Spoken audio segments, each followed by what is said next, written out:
So, isang ano lang muna friends ang kukunin ko. Sibuyas kasi isa lang naman kakailanganin ko sa ngayon. Ito lang muna. So, yung may mga space na yan dyan. Kinuha ko na yan. Wag muna yan. Ito na lang kasi pangit pa siya. Yan, ito lang muna na sibuyas kukunin natin.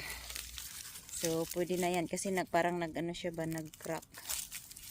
So, pwede na to. Actually, pwede na rin i-harvest yung mga sibuyas natin, friends. Yan. Kasi malalaki na rin naman sila. Tapos, kukunin din natin, friends. Okay, kukunin na natin yung talong dito.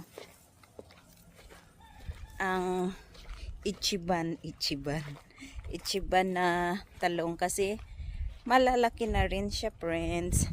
Meron din tayo diyang mga maliit pa na talong. So, wag muna yan. Ito lang muna. 2 puno lang tong ichiban ko, friends, na talong. Ito siya. Tsaka ito. So, ayan. Ang lalaki nila, friends. Kunin ko na tong 3. Kailangan ko yata ng sandali. Kuha pala ako ng gunting. Ang haba ng isang talong natin, friends, na ichiban.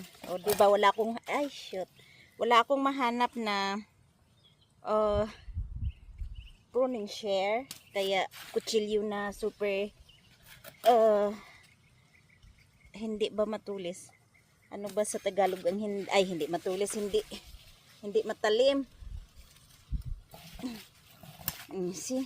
Ayan na, tingnan nyo, nakakatuwa. Ang haba-haba. Yan lang yung kamay natin. Tapos yan, yung parang dyan lang sa atin. Di ba minsan may mahahabang mga talong din. So yan. So 3 lang to sila muna sa ngayon. Kasi meron pa tayong maliliit. Sakto yan. Tinanggal natin yung 3 para lahat ng energy niya ay mapupunta na naman dyan sa mga bagong mga tubo. Yan, sa hapon pala, medyo may shade na tayo dito. Yan yung mangga, yung shade nila dito. Sa area na to. So, ayan siya, friends. Yan ang ating talong. Tapos ang pangit na sibuyas. See, pero pwede na yan. Tapos, may isang piraso tayo dito, friends, na pichay. Yan, kukunin na lang din natin bago pa siya tumanda. Yan.